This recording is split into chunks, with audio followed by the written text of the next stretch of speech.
Bonjour, moi c'est Virginie, auteure du roman Namata, là où tout commence, dans lequel je vous livre mon histoire entre le Brésil, l'Afrique et l'Europe. Initiée dans une tradition afro-brésilienne depuis plus de 10 ans, je suis aujourd'hui accompagnatrice spirituelle multiculturelle. J'invite chacun et chacune à initier son pèlerinage intérieur pour trouver sa propre foi. Dans ce podcast, on parle religion, spiritualité sans langue de bois, sans tabou et dans le respect indispensable des croyances de chacun. Alors bonjour à toutes et tous, j'ai le grand honneur et le grand plaisir de rencontrer aujourd'hui et d'entendre Lily Lolia. J'ai fait partie des personnes des quelques 18 000 personnes qui le suivent sur ces réseaux sociaux et j'avais à cœur de vous la présenter parce que c'est quelqu'un qui vient des Antilles, qui se présente comme chamane caribéenne et qui fait tout un travail avec les plantes. Alors bonjour Lily. Bonjour Virginie. C'est vraiment un plaisir de t'accueillir. Alors, est-ce que tu peux te présenter, nous dire quel est ton parcours pour être chamane des Antilles, chamane caribéenne? Et qu'est-ce que c'est chamane caribéenne? Alors, c'est une longue histoire, Lily Lolia. À la base, je viens de la finance de marché, aussi incroyable que ça puisse paraître. Donc, ce n'était pas du tout... je quittais les Antilles très jeune, j'ai voyagé, j'ai vécu en France, aux États-Unis. Bon, j'ai une toute autre vie. Et un jour, j'ai ressenti l'appel. Donc, j'ai rêvé de mon arrière-grand-mère, qui était décédée depuis très longtemps et qui pratiquait une technique de massage ancestral pour guérir les douleurs, bon, plein de choses. Et elle était aussi donc ce qu'on appelle la femme médecine et elle utilisait beaucoup les plantes. Donc, j'ai rêvé d'elle. Bon, ça a été très poignant et c'est quelque chose que j'ai laissé dans un coin de ma tête. Et les expériences, les rencontres m'ont ramené... m'ont fait voyager. Je suis partie au Canada où j'ai suivi une formation d'herboristerie, sachant qu'en France, ce n'est plus un métier et ce n'est plus une activité reconnue. Et ensuite, j'ai été, mais vraiment comme ça, je suis venue en vacances aux Antilles parce que je vivais pas encore aux Antilles, je vivais encore aux États-Unis. Et j'ai été inspirée pour écrire un bouquin. Mais je l'ai fait sans prise de tête. Tout simplement, j'ai juste suivi cette inspiration, qui est mon premier bouquin bien pratique pour les temps difficiles. Le lendemain, j'ai eu une inspiration, mais toujours en m'amusant, une inspiration pour l'envoyer aux éditions Bussière, qui a été acceptée au bout d'une semaine. Bon, un truc. Mais je me suis pas vraiment prise la tête. J'ai vécu ce que je ressentais tranquillement. Et pour moi, c'était un peu un amusement. Sauf que les choses se sont imposées après différemment. Parce que la première de couverture a été choisie pour la rencontre ethnopharmacologique de Metz de l'année d'après. Donc, je me suis dit, bon, il y a quelque chose. J'ai été très surprise jusqu'à ce que je me dise, bon, je vais tenter une formation en ethnobotanie, qui est un cursus de pharmacie. Et j'ai tenté ma chance, que j'ai réussi, voilà. Et là, les messages, les choses ont commencé à s'imposer. Et le retour au pays me devenait quelque chose d'évident pour moi. Vraiment, vous savez, des fois, on se pose beaucoup de questions. On a l'habitude de rationaliser, surtout qu'on vient de la finance de marché. Mais là, il y a plein de choses qui se sont présentées dans ma vie. J'ai dû suivre mon chemin, tout simplement. Et c'est ce que j'ai fait. Et je suis revenue aux Antilles régulièrement jusqu'à ce que je décide d'y rester. Alors, je voyage encore beaucoup. Et là, j'ai commencé, vu que j'étais ethnobotaniste, j'avais fait des enquêtes dans des dispensaires au Brésil, aux Antilles, tout ça, parce que l'histoire est assez proche. Et je me suis rendu compte que nous étions riches d'un patrimoine extrêmement métissé. Et en fait, j'ai pas voulu, j'ai refusé de choisir, en fait. Je me suis dit, si toutes ces origines vivent à travers moi, je ne vois pas pourquoi je vais les segmentariser, je vais les séparer. Elles vivent à travers moi, je vis très bien, je me suis très épanouie. Pourquoi on devrait dire, ah oui, bon, ça c'est mon patrimoine qui vient de telle origine, ça c'est mon patrimoine qui vient de... Non. Et là, j'ai commencé, comme j'avais déjà fait des enquêtes en ethnobotanie et tout ça, j'ai juste prolongé mes enquêtes. Et j'ai vu qu'il y avait des choses qui revenaient dans différents pays, différentes îles de la Caraïbe, et qu'on avait un savoir commun. Et là, j'ai commencé à noter, me laisser guider, et je dis vraiment, j'ai été guidée. Parce que je m'attribue pas, comment dire, la maternité de tout ça. Je pense que, je dis toujours on, toujours on avec un O majuscule parce que je suis très consciente que j'ai été, je le suis encore, quoi. Donc, j'espère avoir parlé de moi, ne pas avoir trop parlé. C'est parfait. Toi, tu fais ta formation en fait d'herboriste au Canada, donc avec des plantes de l'hémisphère nord, et tu as réussi à adapter ton apprentissage donc à des plantes qui sont complètement, j'imagine quand même une végétation complètement différente. Absolument.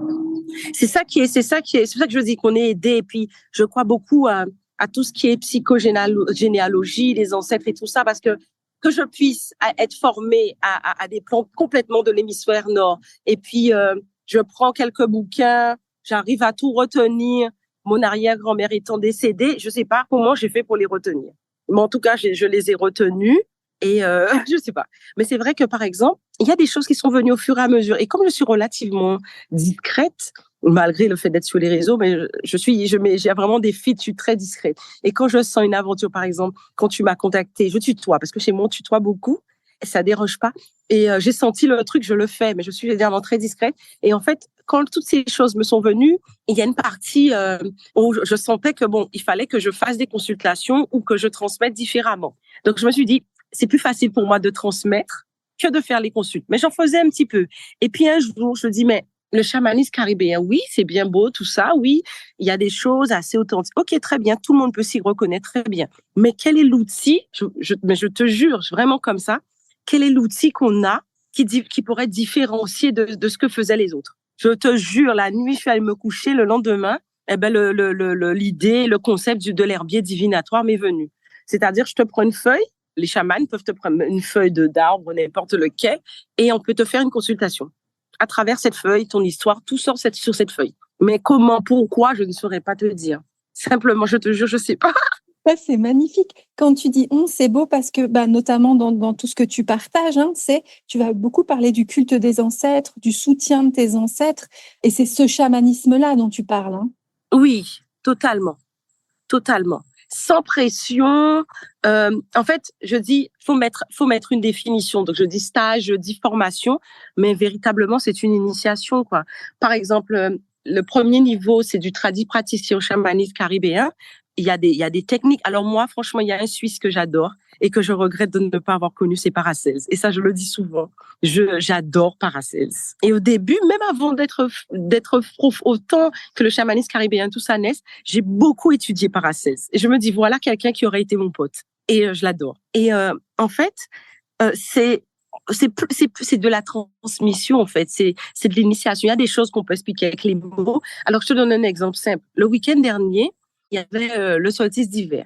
Et j'explique, j'avais une formation intensive la semaine dernière, et je dis, bon, pour vérifier si quelqu'un est bien en jeûne, la nature te le fera savoir. Et je dis, bon, tu sais, c'est arrivé une fois qu'on allait à la Soufrière, c'est le plus grand sommet des Petites Antilles, donc c'est en Guadeloupe. Et je dis, il se trouve que en arrivant là-bas, il se met à pleuvoir des cordes, on peut pas descendre des voitures. Et là, je me dis, il y a quelqu'un qui n'est pas en jeûne, et on commence à discuter et tout. Et puis, je raconte ça lors de la formation. Et puis, j'ai dû m'absenter, genre 2 heures, faire un truc. Et il y avait quelqu'un d'autre qui prenait le relais pendant ces 2 heures et tout. Et il a plu, et il a plu, et il a plu. Et on me raconte ça à mon retour. J'ai dit, ben, c'est parce qu'il y a quelqu'un qui n'est pas en jeûne. On a vu ça tout à l'heure. Et la nature nous fait la démonstration. Et tu sais qu'en vérité, il y avait quelqu'un qui n'était pas en jeûne. Et je dis, voyez, c'est pas lié à moi. C'est lié à l'initiation. Ça n'a rien à voir avec moi. C'est juste ce qui nous permet, ce que j'aime dire en créole, ça qui grand passé, c'est-à-dire ce qui est plus grand que nous. C'est cette chose qui régit tout, qui t'a fait voir que je viens de te dire que quand il pleut bizarrement comme ça, c'est qu'il y a un souci, et on te fait la démonstration tout de suite. Et j'étais même pas là. C'est ce qui est beau dans ce que tu partages, Lily, parce que quand tu partageais de fait de dire de venir de plusieurs, bah, tu as vécu dans plusieurs endroits, tu es imprégné de plusieurs cultures et tu as vu des choses communes. Et là, ce qui est commun, c'est la nature. C'est ça. Ce qui est commun, c'est vraiment cet aspect de la nature. C'est comme la nature dimension. Se manifeste, comme elle s'exprime. En tout cas, est-ce que toi, tu as été arrivé à cette même conclusion? Tout à fait. Tu sais, en moi, j'ai 4 origines différentes et je suis arrivée vraiment à exactement cette conclusion. C'est la nature qui réjouit. Et puis, ce qui est très marrant, c'est qu'en étudiant, par exemple, bon, j'aime mon Paracels, hein, je reviens encore, on voit que il a beaucoup observé, il a fait beaucoup de choses, mais en fait, par exemple, quand il parle de la signature des plantes, c'est-à-dire l'empreinte divine qui se trouve dans chaque plante qui permet de dire à quoi elle sert. Mais quand on regarde, c'est quelque chose qu'on observe chez moi, qu'on observe dans l'hémisphère nord, c'est quelque chose qu'on observe en Asie, c'est quelque chose qui est commun à l'humanité, quoi. Et quelqu'un qui a eu la clé, c'est-à-dire qui a été initié, c'est quelqu'un qui peut très ressentir et comprendre, mais c'est quelque chose de, tu sais, l'intuition, c'est un sixième sens. C'est juste quelque chose que notre société actuelle met en sommeil, mais on l'a tous, en fait. À des degrés différents à certains moments, mais on l'a tous. Par rapport à ce que tu partages là, c'est magnifique aussi, c'est dire, toi, tu as cette voix qui s'est fait un peu sur en fait, une transmission. Finalement, bah, tu as eu ton enseignement au quai d'ethnobotanie, mais à un moment, c'est venu par un autre biais, par les rêves, toi, tu as été, moi, ce que j'entends là, je comprends, quasiment enseigné par ta grand-mère. Et ça veut dire que toi, aujourd'hui, tu proposes des stages pour transmettre ton savoir, en fait. Oui, pas souvent parce que, c'est comme je dis, j'aime pas vraiment spécialement le mot stage, c'est plutôt une initiation, 2 fois par an. Mais oui, 2 fois par an, je propose, ça m'arrive, alors surtout en France, hein, en France, ou au Canada ou aux Antilles, ça arrive aussi, mais pas très souvent. C'est pour, garder ce caractère, sacré et je veux ça, tu sais, il y a beaucoup d'appelés, peu d'élus et il y a des choses qu'on transmet pas comme ça, quoi. Et je tiens à ce que ça garde ses lettres d'authenticité et qu'on puisse non seulement, alors il y a ce côté nature, mais après, une fois qu'on a compris ce que c'est, il y a ce qu'on en fait. Et je tiens vraiment à ce que ça garde ses valeurs. Par exemple, tu vois, mon collier, c'est pas une pierre, c'est une graine. Parce que, par exemple, quand je dis oui, mais j'étais au Brésil et j'avais loué une maison et la nuit, il y a une dame qui venait m'expliquer le pouvoir des graines. Mais raconter ça, mais heureusement que j'étais pas seule lors de ce voyage. Je n'ai pas pu dormir pendant toutes les 2 semaines que j'ai fait à Rio parce qu'il y a une dame qui m'a expliqué ça. Mais ça fait une dizaine d'années. Et ce n'est que cette année que j'ai compris comment l'expliquer parce que des fois, entre comment nous on reçoit le truc, nous on le comprend pour nous, mais c'est peut-être que j'étais pas prête, peut-être il y a plein de choses. Et là, j'ai appris à comment expliquer aussi parce que les plantes c'est une chose, mais les graines c'est encore une autre chose. Et quand on parle par exemple de spagyrie, bon, toujours de Paracelse, où on voit l'alchimie des plantes et sa transformation. En fait, je me dis que jusqu'à maintenant, je suis encore en travail, quoi. Je considère pas que je suis arrivée à un point. Je continue à observer, je continue à essayer de comprendre et à transmettre. C'est très juste ce que tu dis, Lily, parce que dans ce monde où tout est spirituel, où on est bombardé d'informations spirituelles, j'écrivais pas plus tard qu'il y a un article de blog où je disais, mais quand vous choisissez quelqu'un, regardez depuis combien de temps il chemine. Parce qu'il y a le temps où on reçoit l'information. Moi, je dis, j'ai commencé à transmettre les initiations brésiliennes au bout de 10 ans.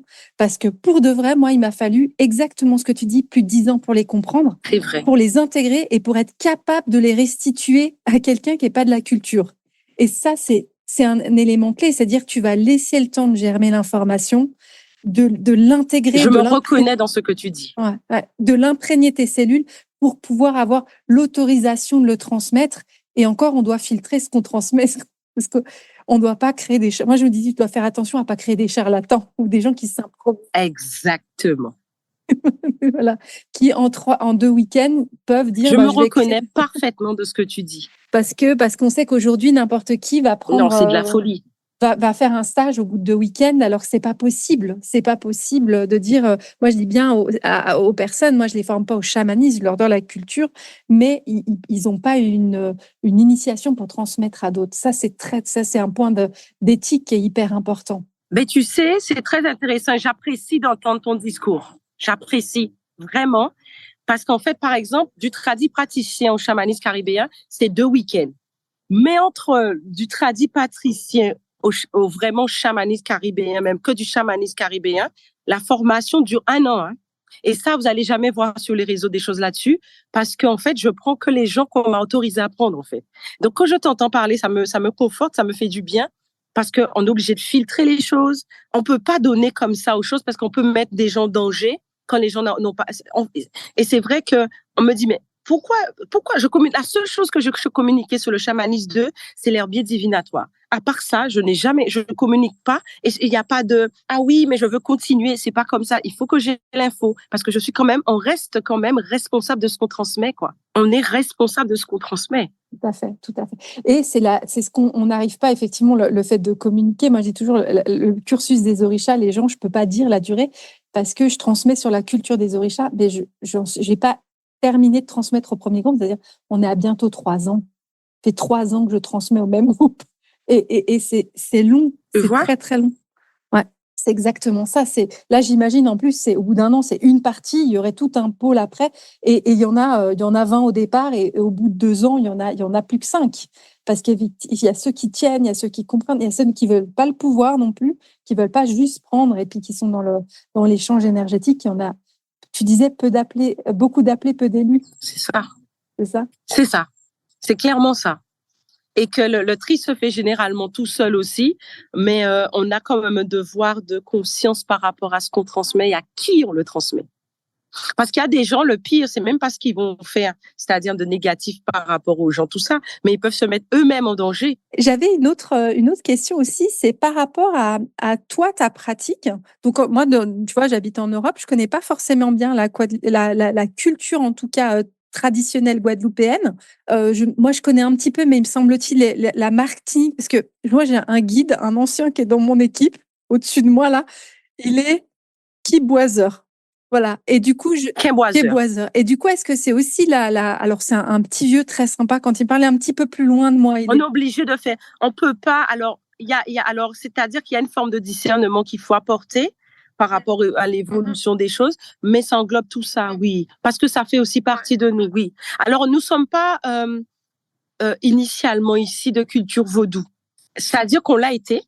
Mais c'est des choses avec l'oppression qu'on n'a pas gardées. Par contre, on a quelque chose en Guadeloupe et un peu en Martinique, mais surtout à Trinidad, tu sais, Trinité, Tobago, Trinidad and Tobago, on a une forte communauté indienne. C'est-à-dire qu'on a 80% de la population, comme moi, j'ai mon arrière-grand-mère qui est indienne. Ça, c'est pas spécialement. Donc, du coup, on a quand même ce rapport au panthéon hindouiste qui rentre aussi en jeu. Donc, quand je parle chamanisme, ça bloque tout ça. C'est aussi de dire, aujourd'hui, ça a évolué. Puis, en fait, il y a tous ces termes aussi. Moi, j'essaye de dire, quand on parle aujourd'hui de manière européenne, on va dénigrer le vaudou. Moi, je rappelle toujours que c'est une religion du Bénin, qui est liée à la nature, qui s'est effectivement exportée en Amérique, qui a évolué de manière différente, mais aussi de rendre ce que vous avez gardé du vaudou, de garder ce côté noble, en fait, d'une confession, et pas l'image qu'on en a encore, qui est une image colonialiste. Oui. Alors, chez nous, par exemple, je parle des Antilles françaises, le souci, c'est que nous, on ne connaît pas le Panthéon. Tu sais, comme les Orishas, les Loirs, Haïti et tout, on ne le connaît pas. On connaît plus à la rigueur le Panthéon hindou que celui-là, parce que ça a été enlevé. Mais par exemple, moi, l'approche, le vaudou, c'est comme l'hindouisme qu'on a ici, c'est beaucoup de folklore. C'est-à-dire que la science même n'y est pas. Et ça me dérange beaucoup. Et c'est-à-dire que tu vas avoir des cérémonies indiennes qui ressemblent à des cérémonies vaudou de Haïti ou de Saint-Domingue ou de Santeria à Cuba, mais qui n'a... Santeria quand même est plus construit, mais par exemple, quand tu regardes, tu verras qu'il y a les signes du Fa.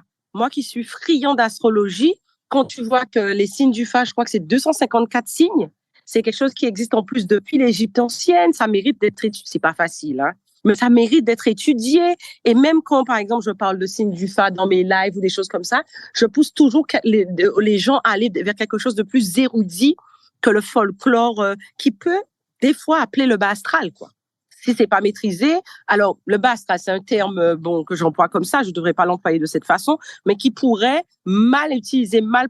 Et moi, j'avoue que j'appartiens pas à ce folklore. J'appartiens comme... Bon, moi, je suis jamais étudiée, hein. Donc, j'étudie encore et j'étudie.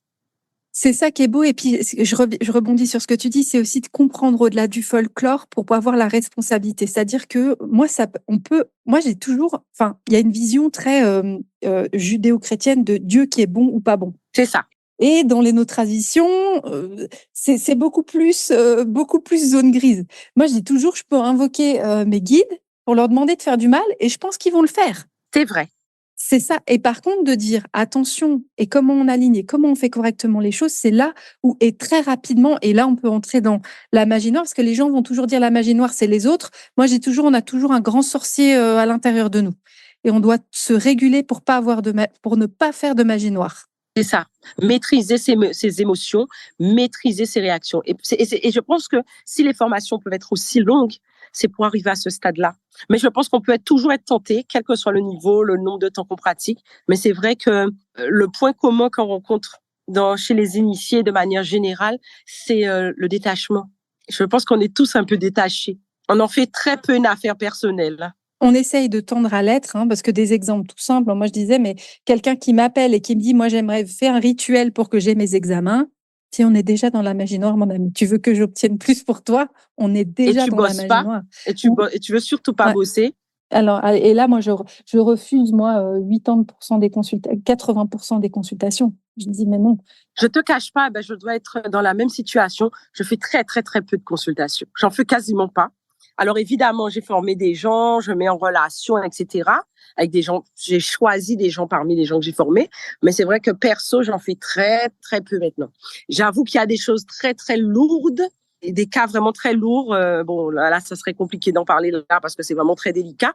Et je peux intervenir dans des cas comme ça, mais la plupart du temps, non. C'est exactement ça. Je me retrouve dans ce que tu dis. Moi, j'interviens dans des cas de grosse magie noire où à un moment, je peux pas parce qu'après, si c'est des petits trucs, il y a suffisamment de thérapeutes dans les mondes spirituels qui peuvent faire les petits trucs. Moi, je m'occupe pas de ça. Moi, je viens quand la personne, elle a tout tenté et elle arrive plus. Et en fait, il y a des choses qu'elle ne pourrait pas régler sans des rituels parce que la personne ne peut plus faire toute seule et il y a personne suffisamment initié. C'est rare les personnes suffisamment initiées pour pouvoir aller supporter et faire les rites en conséquence qui sont pas forcément, on peut pas divulguer. Et surtout que ça coûte beaucoup énergétiquement aussi, on le dit pas. Tu sais, c'est pour ça que tu vas aller dans les gros dossiers, parce que tu ailles dans un petit ou un gros, ça te demandera une certaine implication dans tous les cas. Donc, ton énergie, quand tu as plein de choses à faire, tu ne peux pas aller dans tout. Et puis, c'est sûr, puis les personnes européennes, elles se rendent pas compte qu'une consultation chez un magnétiseur, c'est 1 heure. Un rituel, c'est 1 journée, 3 journées. C'est des heures. C'est ça. C'est des heures. C'est des heures, puis on n'est pas tout seul, on est beaucoup. Donc, c'est vrai que c'est des grosses énergies. Ça prend beaucoup. Hein. Ouais, c'est ça. Et en plus, on voit la préparation, par exemple, le jeûne ou les choses que tu auras à faire avant. Ils voient les 3 jours du pendant, mais ils savent pas qu'après, toi, il te faut quelques jours, voire semaines, des fois pour t'en remettre en fonction. Hein. Mais ça, les gens ne le voient pas. Ouais, ils ne voient pas. Lily, on n'a pas eu le temps d'aborder. Toi, tu as une approche vraiment liée aux bains de plantes. Est-ce que tu arrives à nous parler de ton approche des bains thérapies qui sont très présentes en Afrique, au Brésil, hein, vraiment l'approche par les plantes? Alors, en fait, alors ça, c'est la bath-thérapie, c'est l'autre concept. Alors oui, on est très, très bien ici. Beaucoup de choses se règlent par les bains. Alors, en bath-thérapie, je vois énormément. Alors, je toujours ce rapport un peu métissé des choses. On voit énormément de bains, de types de bains. Donc, alors, avec la vision spagyrique de Paracels, c'est-à-dire, quand je dis plante, je parle d'huile essentielle, d'hydrolat et de la plante entière avec les 3 aspects, bien évidemment, mais aussi, je ne vois pas que les bains de plantes. Par exemple, en Europe, on se rend pas. Alors, je ne savais pas qu'en Europe, on faisait des bains, mais j'ai découvert ça au Canada, dans une boutique qui s'appelle, je sais plus, et c'est une boutique qui garde toute cette tradition celte, et j'adore cette boutique. Et là, par exemple, j'ai découvert qu'il y avait, avec les plantes de l'hémisphère nord, il y avait énormément de choses, mais ce qu'il y avait d'extraordinaire, c'est que les gens on peut faire des bains avec des plantes, mais aussi des symboles. Par exemple. Et c'est un savoir qui est peu connu. C'est quelque chose qu'on étudie aussi. Mais on peut faire des bains avec des cristaux, on peut faire avec des couleurs. Même pour moi, les bains, le magnétisme, le reiki, tout ça, ce sont des bains aussi énergétiques. Pour moi, il y en a. Alors en formation, j'en fais combien? J'en fais 13 différents. Mais il y a aussi la sonothérapie, il y a plein de choses. Mais c'est vrai que traditionnellement, basiquement, je dirais, ce sont les bains de fruits, de fleurs et de plantes des forêts, plantes aromatiques, etc. Et aussi les bains d'animaux. Tu sais, alors quand je dis bien d'animaux, je veux dire le lait, le miel, pas les viscères et compagnie, hein, ni le sang. J'arrête tout le monde. mais ça peut être du lait, du miel, voilà, des choses comme ça. C'est vrai que au Brésil, hein, en tout cas, et en Afrique, tu sais que enfin, tu sais pas, mais mon mari est burkinabé, donc j'ai beaucoup voyagé au Burkina aussi. Ça fait partie de l'hygiène spirituelle, hein, de prendre des bains de plantes, des bains d'encens, ça fait partie, c'est quelque chose qu'on va faire au minimum de manière hebdomadaire, avec des plantes très précises, puis on s'improvise pas. C'est ça. On Non, il n'y a sait. pas d'improvisation. Il n'y a pas d'improvisation. C'est pas, ah, je me sens, du coup, j'invente mon bain, c'est telle plante est pour telle fonction, ou ça peut être effectivement des pierres, puis nous, ça peut être des cailloux, hein. C'est pas forcément des gros cristaux, c'est des Oui, c'est cailloux. des cailloux, voilà, moi j'appelle ça, voilà, il y a des cailloux. Ici, on utilise des cailloux. Bon, maintenant, les pierres, c'est plus à la mode et tout, mais la plupart du temps, les gens ne font même pas attention à la qualité de la pierre, souvent, ce n'est pas. Mais c'est vrai que, par exemple, ici, tu sais, toute l'oppression et tout ça, donc les bains se font moins souvent, se fait dans l'intimité de la maison, mais par exemple, là, c'est la fin de l'année, fin d'année, début d'année, les gens, ils prennent beaucoup de bains, hein. Même s'ils te disent qu'ils n'en prennent pas. Mais tu risques de les croiser à la mer ou des choses comme ça, oui. Mais ils te diront souvent, ah, non, non, non, moi, non, non, non, pas du tout. Ben, c'est ça, ne serait-ce que déjà aller consciemment dans la mer. Nous, c'est vraiment au Brésil, ça va être, on va rencontrer Maïemanja. Rien qu'aller dans l'eau de mer en Oui, conscience, moi. c'est déjà un bain. C'est déjà un bain. Et au même titre que la chute d'eau, C'est au ça. même titre que la rivière, on va invoquer des éléments de la nature différents. Ça, c'est quelque chose qui fait pareil, partie de l'hygiène spirituelle. Tu vois, c'est très intéressant ce que tu dis dans la mesure où, par exemple, en formation, nous, on fait attention au type d'eau. Pour moi, une cascade, c'est pas une eau de rivière, c'est pas une eau soufrée, c'est vraiment chaque chose apporte quelque. Et l'eau de mer, c'est encore autre chose. Et ça peut paraître bizarre à certains, mais pour nous, chaque eau apporte quelque chose de différent. Alors là, je me retrouve, nous, on a l'eau de mer, il y a l'eau stagnante, il y a l'eau de cascade, et tout est une divinité féminine. Exact. Par contre, je ne sais pas si pour toi, mais par contre, tout ce qui est lié à l'eau est lié à du féminin. Oui. Alors, même si la vibration, par exemple, de la mer et de la rivière n'est pas la même, il y a une qui est plus douce, il y a une qui est plus violente, mais ce sont des aspects. De toute façon, ça s'appelle mer, hein. Mer, voilà. C'est ça. Est-ce que toi, tu as quelque chose, il nous reste à peu près 5-6 minutes. Est-ce que tu as un élément où tu as envie de partager? Comme je dis, le podcast, hein, c'est fait aussi comme un outil aussi où toi, tu partages pour diffuser un message. Est-ce qu'il y a quelque chose que tu aimerais partager en particulier ou ça peut être un stage ou quelque chose en particulier que tu as envie de partager? Alors, c'est quelque chose qui pourrait être un peu plus général. Chacun doit suivre son chemin. Voilà. Ça a l'air... des fois, on sent au plus profond de soi parce que j'ai beaucoup vécu ça et j'aurais voulu l'entendre à ce moment-là. Chacun doit suivre son chemin, même si on se sent, tu sais, ce qu'on appelle la nuit noire de l'âme ou dans une phase. Ne vous inquiétez pas, vous allez toujours trouver votre chemin. C'est-à-dire que rien n'est stagnant dans la vie, les choses évoluent toujours à partir que vous avez la volonté. À partir du moment que vous avez cette volonté de vous en sortir ou de trouver des choses ou de ressentir des choses, vous allez trouver votre chemin. Ou votre chemin va vous trouver parce que ce que tu cherches te cherche. C'est ça, et ce que je trouve beau, comme notamment quand tu parles de la nuit noire de l'âme, c'est aussi dire, du coup, hein, je l'explique, c'est un peu un moment de profonde dépression qui va être très courte, hein, c'est ça, hein. Et aussi, c'est de rappeler souvent le discours très spirituel, de dire tout va bien, puis les gens, ils vendent du ça va bien aller, tout est magnifique. Oui. Non, quand on est sur un chemin spirituel, c'est dur. C'est dur. Clair. C'est violent. Et on le dit pas assez. C'est très violent, on le dit pas assez. Et puis, il faut se dire que tout concourt à notre bien et ça peut être un mal pour très, très bien. On est dans une société où on se dit, on a presque une interdiction quelque chose d'interdit de ressentir la moindre petite souffrance, mais c'est la frustration qui nous permet d'aller chercher plus loin. Quand tout va bien, on cherche rien. C'est la frustration qu'on ressent, ce manque qu'on ressent qui nous permet de nous transcender. Donc, elle est aussi nécessaire. Donc, il faut savoir l'embrasser aussi des fois. Et se dire, OK, j'accepte, j'ai vu, mais je sais que je cherche ma solution, elle vient. Ou elle est là et je ne l'ai pas vue. Et je demandais des fois le discernement de voir parce qu'elle est là. C'est très juste. Une fois, je parlais avec ma guide et ma guide lui dit, mais j'ai des trucs, là, j'ai encore des boulots, machin. Libère-moi des côtés financiers, fais-moi gagner au loto, là, je vais jouer. Elle m'a répondu, bon, c'était une boutade, hein, c'était drôle, mais elle m'a répondu, mais il en est hors de question, on ne te fera jamais gagner au loto, sinon tu ne travaillerais plus pour nous. Mais c'est quand même vrai. Et c'est vrai, franchement, en toute humilité, c'est vrai. C'est très vrai. C'est vrai. Mais oui, c'est vrai. Mais écoute, tu manques de rien. Qu'est-ce que tu iras chercher? Alors, c'est vrai que moi, je suis dans la négociation avec mes guides, avec les entités, tout ça. Je leur dis, écoutez, Ok, moi, je suis dispo, il n'y a pas de problème. Par contre, moi, je suis balance, ascendant balance. La balance aime son confort. Moi, le confort, je ne peux pas vivre sans. D'accord? Donc, vous faites tout ça, mais à partir du moment que je suis confortablement installée, ben, je peux bosser très longtemps. Et je t'assure que, on me répond dans ce sens-là. Parce que sinon, moi, j'ai des efforts que je peux pas faire. Donc, on négocie et on gère. Mais on me fera pas gagner au loto non plus. Parce que je suis quand même une bonne vivante. Et je saurais rendre hommage à la vie. Parce que on parle souvent de savoir vivre, mais il y a des gens qui ont le savoir dépenser.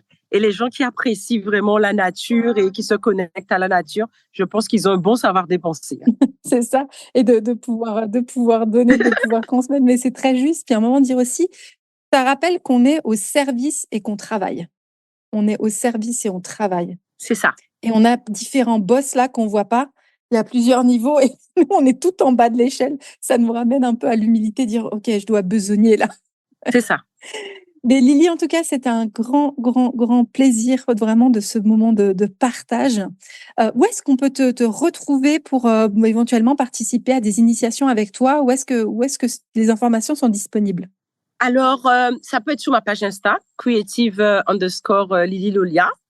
Ça peut être sur YouTube, Lily Lolia, L-I-2-L-I-E, Lolia, L-O-2-L-I-A. Ça peut être sur Instagram ou Facebook. Et, ou même sur YouTube, on peut me trouver, lilylolia.com. Mais moi, j'avoue que j'apprécie plus les contacts par message privé sur Insta ou Facebook. Pourquoi? Parce que je prends toujours le temps de discuter avec les gens qui participent au stage, quoi. C'est pas quelque chose de, même si j'ai toute une plateforme qui est organisée, bon, il faut bien ça, mais j'aime bien connaître le parcours des gens avec qui je travaille. Eh ben, merci beaucoup, Lily. C'était vraiment un grand plaisir, un grand honneur de rencontrer une personne comme toi qui a l'air d'une grande intégrité. Vraiment, honneur je partagé. vais continuer à te suivre avec grand plaisir. N'hésitez pas à suivre tous ces lives aussi qui sont une pépite d'informations quant au culte des ancêtres, quant aussi à la protection, à prendre soin de son énergie. Il y a vraiment une foultitude déjà d'informations. Ouais. Tu fais des lives très régulièrement. Tous les vendredis à 20h heure France, Suisse. Et 15h30 pour chez nous. Merci beaucoup, Lily. Merci pour tout. C'est avec grand plaisir. Merci de m'avoir reçu. À bientôt.